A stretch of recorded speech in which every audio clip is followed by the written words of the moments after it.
اللہ तबारक व तआला ने हमें नेमतों का चर्चा करने का हुक्म दिया।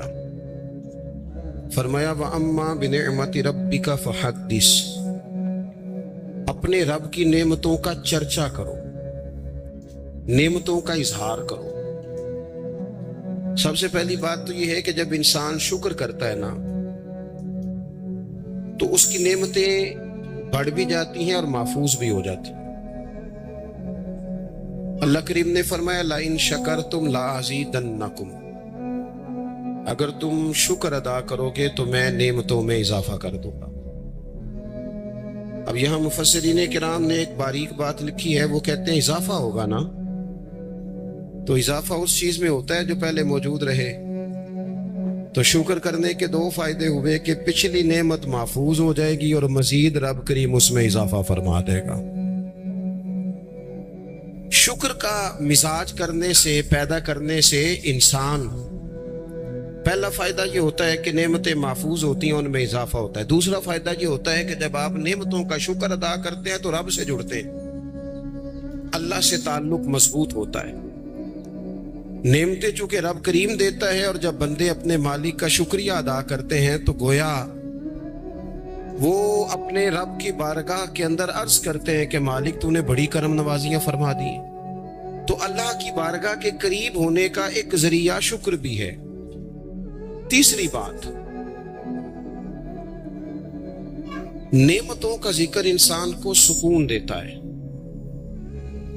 नेमतों पर शुक्र करने से इंसान का दिल ठंडा होता है। जब हम शुक्रिया अदा नहीं ना करते तो फिर जाहिर है हम ख्वाहिशात करते हैं, मेरे पास ये नहीं है, मेरे पास वो नहीं है, मुझे फलां चीज़ मिल जाती तो क्या ही अच्छा होता, देखो फलां के पास फलां चीज़ है, मेरे पास नहीं।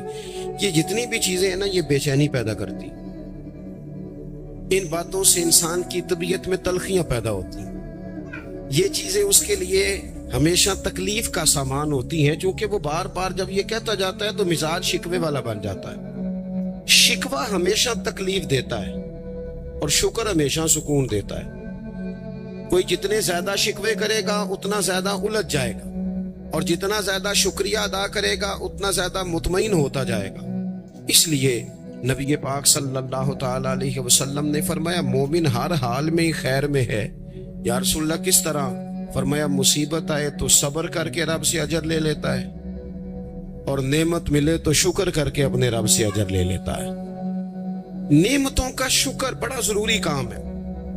अच्छा, हम नेमतों का शुक्र चूंकि अदा नहीं करते इल्ला माशाअल्लाह, तो फिर मुआशरे में माहौल इस तरह का पैदा होता है कि हम जहां हम होते हैं वो जगह हमें सुकून वाली नहीं लगती और जहां कोई और होता है वो हमें बड़ा अच्छा लगता है। क्यों? कि मिजाज शुक्र वाला नहीं, तबीयत शिकवे वाली है। ओ भाई, जहां मैं बैठा हूं, जिस जगह आप सीट पर बैठते हैं, जिस शोबे से आपका ताल्लुक है, जिस जगह आप ड्यूटी करते हैं, ये हम अपनी मर्जी से थोड़ी बैठे, ये तो अल्लाह रसूल के बिठाए बैठे। तो जो जगह अल्लाह रसूल ने मेरे लिए पसंद किया है मुझे भी तो पसंद होनी चाहिए ना।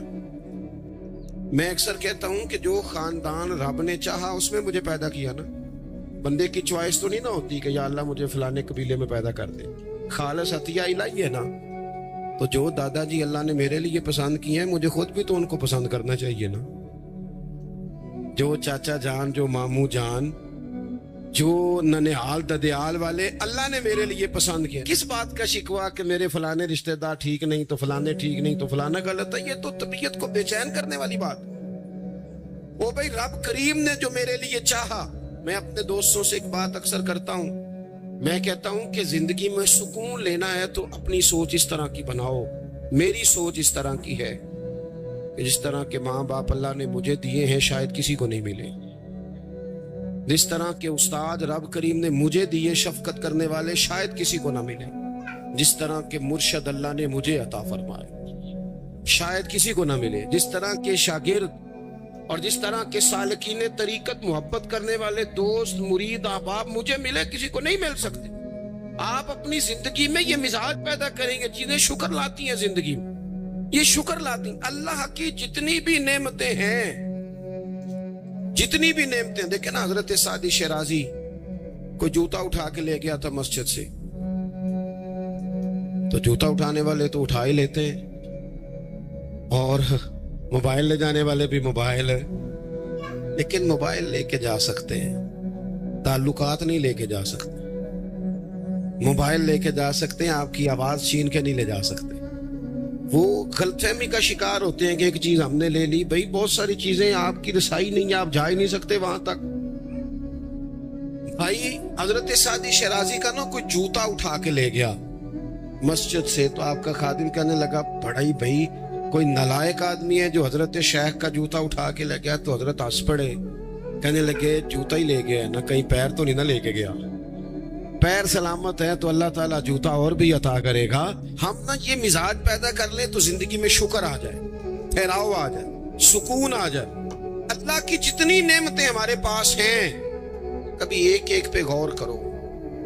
صرف دانت میں درد ہو جائے تو سارا وجود تکلیف میں، صرف آنکھیں اگر تھوڑی اذیت میں آ جائے تو سارا وجود تکلیف میں، ایک بخار ہی چڑھ جاتا ہے نا، بچوں کو بھی بندہ قریب نہیں آنے دیتا، کوئی چیز اچھی نہیں لگتی۔ آپ کے پاس صحت ہے تو سب کچھ ہے، گھر، بچے، صحت، تندرستی، اور دنیا کی سب سے بڑی نعمت یہ ہے کہ رب صحت دے تو سجدے کی توفیق بھی دے، اللہ تعالیٰ شعور دے تو پھر مسجد آنے کا موقع بھی دے، یہ بہت بڑی مالک کی توفیق ہے۔ میرے عزیز یہ ساری نعمتیں ہیں، اور صحیح بخاری میں موجود ہے کہ رسول پاک علیہ السلام بھی اللہ کی نعمت ہے۔ لَقَدْ مَنَّ اللَّهُ عَلَى الْمُؤْمِنِينَ إِذْ بَعَثَ فِيهِمْ رَسُولًا، رب فرماتا ہے مومنو میں نے تمہارے اوپر احسان کیا ہے، تمہیں اپنا رسول عطا فرمایا ہے۔ میں نہیں کرتا کوئی تفسیر اس آیت کی، میں کسی مفسر کا قول آپ کے سامنے نہیں رکھتا، خدا را میری ملت کے جوانوں، یہ قرآن مجید کی آیت محکم ہے، کوئی متشابہات میں سے نہیں ہے، محکم ہے، واضح ہے۔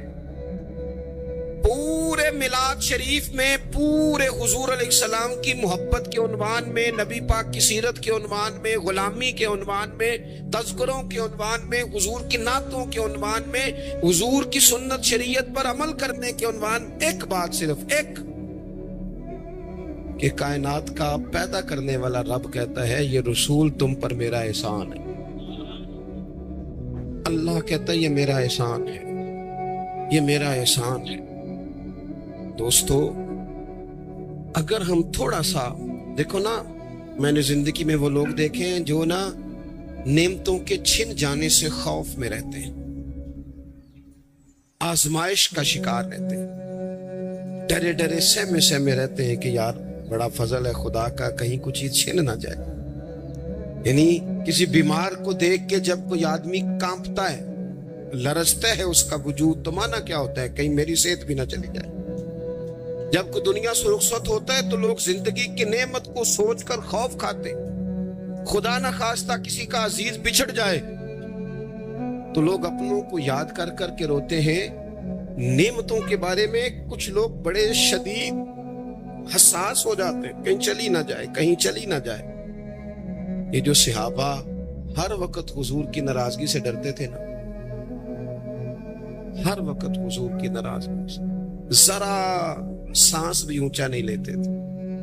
یعنی اس بارگاہ میں وہ بیٹھتے تھے نا، یوں بیٹھتے تھے سروں پہ پرندے بیٹھے ہیں، وہ گھنٹوں بیٹھے رہتے تھے دروازے پر کریم کے دروازے پر دستک نہیں دیتے تھے۔ وہ اس نعمت کے معاملے میں حساس تھے، ان کو پتا تھا کہ وہ دو عالم کی رحمت تھے، وہ جہاں چاہتے وہیں رہتے، یہ تو ان کی مہربانی ہے کہ یہ عالم پسند آیا، یہ تو مہربانی۔ دوستو ہم اگر حضور اتنی بڑی نعمت ہمارے لیے بن کے آئے، اگر ہمیں کبھی اس کا احساس نصیب ہو جائے نا، احساس، ابن القیم ایک جگہ پہ کہتے ہیں کہ اگر حضور نہ آتے تو لوگوں نے ایک دوسرے کا گوشت کاٹ کے کھانا تھا۔ دنیا جس ڈگر پہ چلی گئی تھی نا، کتنا کچھ سخت ہوگا وہ شخص جو بیٹی کو پہلے مارتا ہی نہیں، ایک ہے مار کے دفن کر دینا، لیکن زندہ بیٹی کو یعنی زندہ بیٹی کو، میری ایک بیٹی ہے सारे घर वाले कोई बात कहें तो मैं टाल सकता हूं। उनकी माँ कभी कभी कहती है कि पता लगेगा ना जो धी दी गल मोड़ोगे। तो मैंने कोई पीएचडी तो नहीं की और बेटियों के हकूक पे, मैं कोई उस पर एमफिल का मकाला तो नहीं लेके आया, मैंने कोई रिसर्च तो नहीं की कि बेटी से प्यार करना चाहिए, मैंने कोई देखा तो नहीं कलेजा फाड़ के कि बेटी के दिल में मेरे लिए प्यार कितना, ये देखा तो नहीं। लेकिन ये इतना प्यार कहां से आया? ये जो बेटी के जाने का, हालांकि बेटी ने जाना होता है, ये बेटी के जाने का तसव्वुर करके लोग रो पड़ते हैं, जो जिंदगी लगा देते हैं कि मेरी बेटी खुशहाल रहे, इसके घर में रौनक रहे, इसकी तरफ से ठंडी हवा आए। तो ये वही लोग हैं, ये वही इंसान है, ये वही जमीन है जिस जमीन पर लोग बेटी को मारते भी नहीं थे, जिंदा बच्ची पैदा होने वाली गड़ा खोद के उसमें रख के मिट्टी डाल देते थे, जिंदा बेटियां दफन कर देते थे। रब कहता मैंने एहसान किया तुम पे, मैंने एहसान किया। क्या? मैंने तुम्हें अपना रसूल दिया। लक़द मन्नल्लाहु अलल मुमिनीना इज़ बअस फ़ीहिम रसूला, मैंने तुम्हें रसूल दिया। उस रसूल ने ना तुम्हें करके दिखाया कि बेटी के साथ क्या करना है। जब भी सैयदा फातिमा ही हुजूर उठ के खड़े हो गए, बेटी का माथा चूमा, अपनी जगह पे बिठाया, एजाज दिया, करम किया। किसी काफर की बेटी भी आ गई तो रसूल करीम ने चादर उतार के बेटी के सर को ढांप दिया। रसूल पाक के घर में बहन आ गई, रजाई बहन, तो महबूब ने सारी अजवाज से कहा जो जो तुम्हारे घरों में इकट्ठा करके ले आओ, जो जो है लाओ सारा इकट्ठा करके, इसलिए कि मेरी बहन आई है। फिर मेरे करीब ने फरमाया अगर तू कहे तो तेरे लिए मदीने में घर ना बना दूं, तो यहीं रह जाना, यहीं रह जा। तो हजरत शीमा अर्ज करने लगी नहीं हुजूर मैंने वापस जाना है। फरमाया जाओ। अर्ज करने लगी बड़ी सख्त जंग करके मेरे कबीले को गिरफ्तार किया गया है, सख्त जंगजू हैं, उन्होंने बड़ी लड़ाई की है, बड़ी मुखालफत की है दीन की, लेकिन हुजूर अगर मैं कहूंगी मैं आपकी रजाई बहन हूं, मैं अगर कहूंगी तो मेरा सारा कबीला छोड़ देंगे। हुजूर ने फरमाया तू कह मैं अभी छोड़ देता हूं।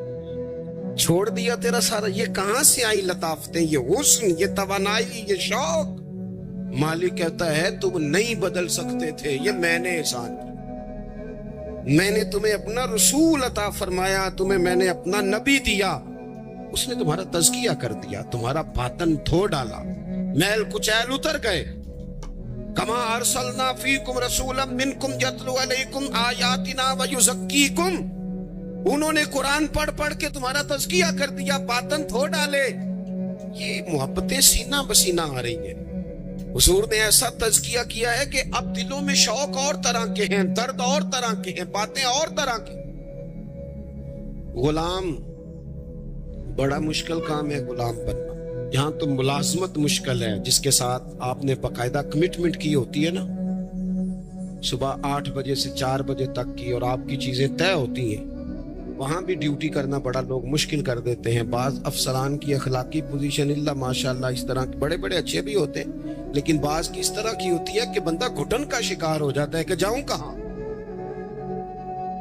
ये तो है सिर्फ आप और आप उसमें बिल्कुल आजाद होते हैं। सवेरे फारिग हो जाए, नहीं आता मैं, ये मेरा रिजाइन रखो, आप फारिग हैं। लेकिन जब लोग गुलाम बनते थे, गुलाम उन्हें खरीद लिया जाता था, गुलामों को मारा जाता था तो कोई उनका दर्द महसूस नहीं करता था, वो काट डाला जाता था तो कोई दर्द महसूस नहीं करता था। दुर्रे लेकर जितने दिल करता आका मारता को पूछने वाला नहीं था। ये देखो ना हालात बदल गए। सैलाब तो आया यहाँ से 5 घंटे के फासले पर, लेकिन यहां मैंने लोगों को रोते देखा, आंखों में आंसू देखे। बेटियों को कहा, बेटियां कहने लगी हमारे जहेज का सामान ले जाओ, दे दो सैलाब वालों। माएँ कहने लगी कि ये बालियां किस काम की हैं, अगर हुजूर की उम्मत के काम ना आई, ले लो, मैंने खैरात की। तड़प गए लोग, वो परदेश काटने वाले, ओवरसीज पाकिस्तान, वहां बैठकर उन्होंने कहा हमारी रुकूम लो, तकसीम करो इन लोगों के बीच। ये दर्द कहां से आया? रब कहता है मैंने एहसान किया है, तुम्हें रसूल अता फरमाया, ये मैंने एहसान किया है, तुम्हारे बातन फेर दिए। कितनी गुनेकियां कर सकते हैं हम? हमें तो सोना भी, हमें तो खाना भी, हमें तो सफर भी करना, हमें तो गपशप भी लगानी। और पिछली उम्मतों की उम्रें कितनी हुई? 300 साल। 400 سال 500 سال 900 سال کیسے کرتے نیکیاں، کس طرح پہنچتے، اور پھر کمال دیکھو عمریں تھوڑی اور کنتم خیر امت، مل گئی ان سب کی امامت اس امت کو۔ مثلا یہ تھوڑی دیر دیکھو نا، کچھ چیزیں ایسی ہوتی ہیں جن سے ذرا 1 منٹ کے لیے اپنے آپ کو اکیلے کر کے بھی دیکھنا چاہیے۔ اپنے وہ کسی نے کہا تھا بنا ہے شاہ کا مصاحب تو پھرے ہے اتراتا، وگرنہ شہر میں غالب کی آبرو کیا ہے، اس کے پلے کیا ہے اسے پتا تو ہے، جو تو بنا ہے شاہ کا غالب تو پھرے ہے اتراتا۔ اور درویش نے ترجمہ یہ کیا ہے کہ میں گلیاں دا روڑا کوڑا، میں گلیاں دا روڑا کوڑا دیکھا ہے کبھی کسی نے پلٹ؟ یہ روڑا کوڑا انہوں نے کہہ دیا، کبھی اس پر غور کرو، بدبو آتی ہے، لوگ کی نیا جوتا پہن کے بھی اس پر چلنا پسند نہیں کرتے۔ روڑا کوڑا جو ہوا، روڑا کوڑا جو ہوا، لیکن وہ انہوں نے اپنے آپ کو تشبیہ کس سے دی، کہنے لگے وہ میں تے گلیاں دا روڑا کوڑا، یہ تے مینوں محل چڑھایا ہے سانجا۔ تو نظر کرم ہو گئی، مختصر سی میری کہانی ہے، یہ جو بھی ہے آپ کی مہربانی ہے۔ یہ تو کرم ہے حضور کا۔ ہم کتنی کو نیکیاں کر سکتے تھے بھلا، کتنی کو مشقت، اور ویسے بھی جس طرح کی ہماری طبیعتیں، یعنی سارا سال جو لوگ آرام سکون سے نادرا کے دفتر بھی 2 گھنٹے کھڑے رہتے ہیں، پاسپورٹ کے دفتر میں بھی 2 گھنٹے کھڑے رہ سکتے ہیں، جو امیگریشن کے لیے ایئرپورٹوں پہ بھی 1.5 گھنٹہ انتظار کر لیتے ہیں، وہ 1 گھنٹہ تراویحوں میں کھڑے نہیں ہوتے۔ وہ کہتے ہیں یہ مشکل کام ہے، سارے کام کرا لیں آپ، سارے کرا لیں، لیکن اگر آپ کسی سے کہیں نا یار آج مہربانی کرا میرے ساتھ ایک سپارہ پڑھ، یہ مشکل ہوتا ہے۔ اللہ ماشاء، ہم نے کتنی کو نیکیاں کر دی، رب کہتا ہے میں نے احسان کر دیا، تمہیں رسول دیے، میں نے تمہیں رسول دیے۔ تم نیکی کا سوچ لینا مخلص ہو کے، ہم سوچ بھی لیں تو ہمیں ثواب مل جاتا ہے، اور اگر کر لیں تو پھر 1 کرتے ہیں تو 10 کا اجر ملتا ہے۔ یعنی کچھ نیکیاں ایسی ہیں جو کی نہیں، صرف سوچی تھی، ارادہ کیا تھا، موقع نہیں ملا، صرف ارادہ کیا تھا، قیامت کے دن ان کا اجر ملے گا، ڈھیروں ثواب ملے گا، نامہ اعمال میں درج ہوں گی۔ کس کی وجہ سے؟ رب کہتا ہے میں نے تمہارے اوپر احسان کیا، میں نے تمہیں رسول عطا فرمایا، میں نے۔ کچھ حدیثیں ایسی ہیں جو اگر کبھی ہمیں سمجھ میں آ جائے نا تو کم از کم اتنا ضرور ہو کہ زمین کے اوپر قدم رکھنے شروع کر دیں ہم لوگ کہ یار یہ اعزاز ہمارا ہی ہے، یہ شان ہماری ہے۔ نبی کریم صلی اللہ تعالی علیہ وآلہ وسلم کی برکت سے ہمیں اعزاز کا ملا۔ کچھ چیزیں ایسی ہیں جو کبھی سوچتا ہے نا انسان تو بڑا اوپر چلا جاتا ہے۔ حضور فرماتے ہیں قیامت کے دن نا کچھ لوگ ہوں گے میری امت کے، جنہیں دیکھ کے نبی اور رسول رشک کریں گے، ان کے چہرے نور سے روشن ہوں گے، وہ نور کے ممبروں پہ بٹھائے جائیں گے۔ لوگ پوچھیں گے یہ کون ہے؟ تو انہیں کہا جائے گا یہ رسول کریم کی امت کے لوگ ہیں۔ اور پھر حضور نے ساتھ آیت پڑھی، آیت الا ان اولیاء اللہ لا خوف علیہم ولا هم یحزنون۔ باعث فخر لوگ ہیں یہ، باعث فخر۔ تو عبادتیں تو پہلے امتوں کے ولیوں کی زیادہ ہیں، رشک ان پر کیوں ہو رہا ہے؟ وہ اس لیے کہ رب کہتا ہے میں نے احسان کیا ہے تمہیں رسول عطا فرمایا، میں نے احسان کیا ہے تمہیں رسول۔ اب مجھے بتائیں، ہر نعمت کا شکر ادا کرنا ہے، اور یہ جو نعمت اللہ نے ہمیں دی ہے، نبی پاک کا غلام بنایا۔ اچھا میں آپ سے نا کسی کی بات نہیں کرتا، ایک مثال میں آپ کو ذاتی دیتا ہوں۔ میں آج ہی سوچ رہا تھا، مجھے نا بہت سارے لوگوں نے دیکھا ہوتا ہے کیمرے کی آنکھ سے، کسی نے یوٹیوب پہ دیکھ لیا، ٹی وی پہ دیکھ لیا، کسی اور جگہ دیکھ لیا۔ تو انسان کا نا ایک مزاج ہوتا ہے کہ جس چیز کو وہ کبھی کسی دیوار کے پردے کے پیچھے دیکھتا رہا ہے، وہ اچانک سامنے آ جائے تو کئی دفعہ بندہ پریشان بھی ہو جاتا ہے، کبھی بندہ پریشان بھی ہو جاتا ہے۔ میں نا اتفاق کی بات ہے میری زندگی کچھ زیادہ مصروف ہے۔ ایک دوست ایسے تھے جو مجھے نا کچھ 3-4 سال سے کہہ رہے تھے ٹائم دے دے، ٹائم دے دے، اور وہ ٹائم لینا چاہ رہے تھے۔ اپنے ان کے والد جو تھے وہ تھوڑے سے معذور تھے، تو کہہ رہے ابا جی کی بڑی خواہش ہے किसी वजह से टाइम बनता नहीं था, साल 2-3 गुजर गए, बिल आखिर वक्त बन गया, मैं उनके घर गया महफिल। अब वो मुझे अचानक देख के ना, तो हालत उनकी इस तरह की हो गई कि वो जो कुछ भी घर में मौजूद था ना, जो भी, यानी जो सालन कल का पका था वो भी ले आए, अचार भी ले आए। अब मैं उनकी कैफियत देख रहा हूं। कुछ अमीर लोग भी बड़ा प्यार करते हैं, लेकिन बाज़ औक़ात गरीबों में जज्बात जरा ज्यादा होते हैं। कुछ गरीबी थी, कुछ वो जज्बात थे, कुछ वो शौक था, कुछ वो दर्द था, कुछ वो समझ नहीं आ रही। तो मैंने उनको तसल्ली दी, मैंने कहा बुजुर्गो आप बिला वजह परेशान हो गए, मैं तो देहाती सा छोटा सा किसान का बेटा हूँ, सादा सा बंदा हूँ, मेरे लिए तो आपने, वैसे आपने टीवी पे देखा है तो आपको वो थोड़ा अजीब लग रहा है, वैसे आप मुतमिन नहीं, ऐसी कोई बात नहीं। उन बुजुर्गों ने मुझे कहा कि मौलाना मैं आपको 3-4-5 सालों से सुन रहा हूँ, आपको मेरी कैफियत का नहीं पता। मेरे पास कोई भी चीज होती तो आज बेच देता, और जितनी भी अच्छी आपकी दावत हो सकती थी वो मैं करता। मैं बुजुर्गों की बात अपने लहजे में वो कह रहे थे, मैं उनकी बात पर गौर करने लग गया, और मैंने देर तक उनकी बात पर गौर किया। मैंने कहा मैं बिल्कुल किसी काम का आदमी नहीं, बेकार आदमी, मुझे पता है अपने आप का, मन आनम के मन दानम। तो मेरे लिए अगर किसी बंदे के ये जज्बात एक बेकार आदमी के, तो फिर मदीने वाले महबूब के मिलाद के लिए हमारे क्या जज्बात होने चाहिए। वो ख्वाजा गुलाम फरीद साहब ने ना एक काफी लिखी है, मुझे सारी तो याद नहीं, लेकिन वो कहते हैं कि एक बारी लांगा तू मेरी जात है।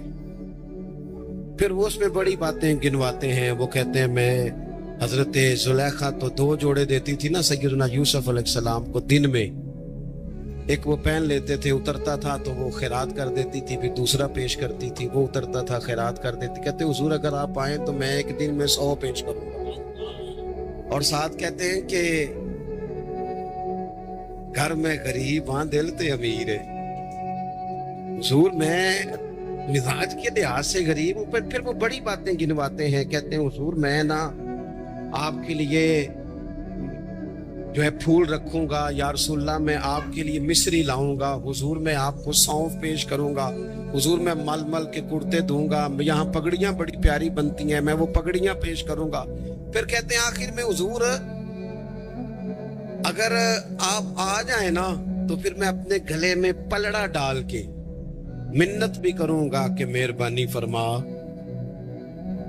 एक रात ही मेरे घर में ठहर जा, खाड़ा वे जानी रात रह पाओ, जिंदगी पराई है, महबूब चल एक दिन ठहर जा। मैं अब ये शौक की कैफियत देखे, ये दर्द है, ये एक तमसील है, ये एक हुस्न है, इसको आप समझे। रसूल पाक की जात के लिए उम्मत के दिलों में जो क्या कहा था दरवेश ने, मैनू लंघ कई महीने ते बरस गए ते तेरी दीद नू दीदे तरस गए। कदी कदी टुटिया दिलां वल फेरा पा, आस भी तू ते उम्मीद भी तू। और एक साहब कहने लगे चिर होया मैनू तरले लैंदियां, कदे मोड़ मेरे वल वागां, ख्वाब मेरी विच एक बार जियावे मैं सारी उम्र ना जागा। मेरे अजीज हुजूर के लिए शौक, मोहब्बत, गुलामी के जज्बात, वो कैफियत के रसूल करीम अल्लाह ने हमें दे दिए, नबी पाक हमें दे दिए। मैं और आप कभी गौर करें कि अगर हमारा हुजूर से रिश्ता ना होता तो क्या होता, अगर हुजूर से ताल्लुक ना होता। मेरे कई क्लास फेलो हैं, कोई बेचारा बेकरी करता है, कोई काम, सारे अच्छे हैं माशाल्लाह, रिज़्क़ हलाल कमाते हैं, लेकिन मैं कई दफा सोचता हूँ तेरी निस्बत ने सवारा मेरा अंदाज हयात। मैं अगर तेरा ना होता सगे दुनिया होता।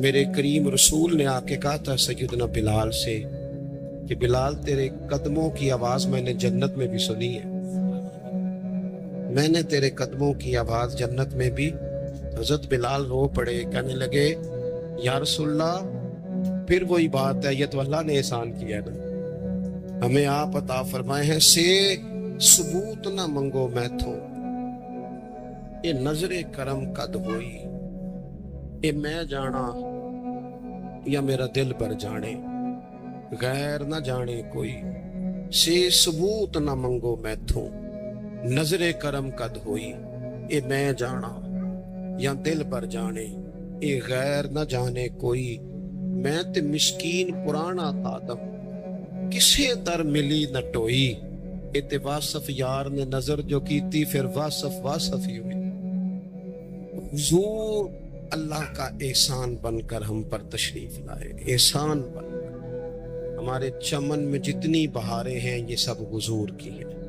ہمارے گھروں میں جتنی روشنی ہے یہ سب حضور کی ہے ہمارے دلوں میں جتنی ایک دوسرے کے لیے محبت ہے یہ سب حضور کا صدقہ ہے ہم جتنا آپس میں جڑے ہوئے ہیں یہ سب کریم کا صدقہ ہے ہماری دنیا میں جتنی سعادتیں ہیں جتنی برکتیں ہیں جتنی عزتیں ہیں جتنی نعمتیں ہیں یہ سب حضور کا صدقہ ہے یہ سب رسول پاک کا کرم ہے پھر ہمیں بھی صبح سے شام تک مدینے والے کا ذکر کرنا چاہیے حضور پہ درود پڑھنا چاہیے نبی پاک کی نعت سے جڑ جانا چاہیے اپنے دلوں کو کشکول بنا کر رب سے حضور کے نام کی خیرات مانگنی چاہیے ہمیں بھی گدھا بن جانا چاہیے رسول پاک کے دروازے کا ہمیں بھی ہر وقت اپنی قلبی کیفیات حضور سے لگا دینی چاہیے ہمیں بھی روز کیا کہتے ہیں میرے امام کہتے ہیں مانگیں گے مانگے جائیں گے منہ مانگی پائیں گے سرکار میں نہ لا ہے نہ حاجت اگر کی ہے کہتے ہیں لب واں ہیں آنکھیں بند ہیں پھیلی ہیں جھولیاں کتنی مزے کی بھیک تیرے پاک در کی ہے کتنی مزے کی بھیک تیرے پاک در کی اپنا تعلق حضور سے جوڑے اللہ کی بارگاہ میں دعا کرتا ہوں اللہ تعالیٰ رسول کائنات کی سچی محبت عطا فرمائے دوستو بزرگوں اور بھائیوں اللہ تبارک و تعالیٰ نے اس امت کو ساری امتوں کا سردار بنایا کنتم خیر امت کہہ کے اس امت کو اللہ تعالیٰ نے تمام امتوں کی امامت عطا کر دی رب کریم نے نبی کریم علیہ السلام کے صدقے سے ہم گناہگاروں کو بھی وہ فضیلت عطا کی جو حضور کے غلاموں کو نصیب ہے لیکن بڑا آدمی وہ ہوتا ہے جس کی سوچ بڑی ہو جس کے افکار بلند ہوں جس کی نگاہ پاک ہو جس کا حوصلہ بڑا ہو اللہ تعالیٰ نے ہمیں امامت دی ہے امتوں کی لیکن اگر سوچیں سطحی قسم کی ہوں ذہن چھوٹے چھوٹے مفادات کے ہوں ساری زندگی انسان اپنی دکان کی اپنی ذات کی اپنے گھر کی اپنی برادری کی سوچ سے باہر ہی نہ نکلے تو وہ آفاقیت جو اللہ اور اس کے پیارے محبوب صلی اللہ علیہ وسلم ہمیں دینا چاہتے ہیں وہ ہمیں کیسے حاصل ہوگی جو ہمیں اپنے چھوٹے چھوٹے ذاتی مفادات کے لیے ملی سودے کریں اپنا گھر بنانے کے لیے ملکوں کو مقروض کر دیں تو وہ کیسے دنیا کی امامت کا فریضہ سر انجام دیں گی ساری زندگی اگر انسان اس رٹے سے باہر نہ آئے کہ میں کیسے اونچا ہو سکتا ہوں میرے بچے کیسے آگے جا سکتے ہیں مال کیسے کما سکتا ہوں یہ میرا گھر بہت بڑی حویلی میں کیسے بدل سکتا ہے فیکٹری 1 کی 4 کیسے ہو سکتی ہیں اور کوئی ملی کام ہی نہ کرے تو وہ آفاقیت جو اسلام چاہتا ہے وہ کیسے پیدا ہوگی اقبال کہنے لگے کہ عجب نہیں کہ خدا تک تیری رسائی ہو پر تیری نظر سے پوشیدہ ہے آدمی کا مقام تو بندے کو ہی نہیں سمجھ سکا تو وہاں تک تو کیا جائے گا جب تک سوچوں میں وسعت نہیں آتی دیکھیں نا ڈاکٹر اقبال ہمیں کہتے ہیں کہ بازو تیرا توحید کی قوت سے قوی ہے تو وطنوں میں سرحدوں میں اپنے آپ کو قید نہ کر تو اللہ تبارک و تعالیٰ کا نائب ہے اور خدا کے فضل کا تیرے اوپر سایہ ہے بازو تیرا توحید کی قوت سے قوی ہے اسلام تیرا دیس ہے اور تو مصطفی ہے تو اپنے مذہب کو اسلام جان اپنے وطن کو بڑی سوچ پیدا کر تھوڑا بڑا اور اقبال کہنے لگے وقت فرصت ہے کہاں کام ابھی باقی ہے ابھی آرام سے بیٹھ گئے ہو ابھی تو دنیا میں رسول اللہ صلی اللہ علیہ وسلم کے نظام کے جھنڈے کو بلند کرنا تھا حضور کی آفاقی تعلیمات سے پوری دنیا کو تم نے روشناس کرانا تھا اقبال کہنے لگے وقت فرصت ہے کہاں اور کام ابھی باقی ہے نور توحید کا اتمام ابھی باقی ہے بھی تو آگے بڑھنا تھا. لیکن سطحی سی سوچیں, چھوٹی چھوٹی باتیں, مثلاً امیر دولت کے چکر میں اور غریب اس کمزوری کے احساس میں کہ میں تو غریب ہوں جی, میں تو, غریبی کو بیچا تو نہیں نہ جاتا, غریبی کوئی فار سیل تو نہیں ہوتی, غریبی وہ زخم تو نہیں جسے دکھا دکھا کے بندہ پیسے وصول کرے. آپ اپنی غریبی کو بھی کیا سیل کریں گے, اپنے آنسو بھی بیچیں گے کہ میں چونکہ کمزور ہوں تو لہذا فٹافٹ میری بولی لگا دی جائے. لا یسألون الناس الحافا. قرآن کہتا ہے انہیں بڑی بھی ضرورت ہو تو پھر بھی لپٹ لپٹ کے سوال نہیں کرتے, ان کی سوچیں بڑی ہوتی ہیں. وہ کہتے ہیں بندے کیا دے سکتے ہیں, سیٹھ کیا دے سکتے ہیں, نواب کیا دے سکتے ہیں, اللہ رسول سے مانگیں گے.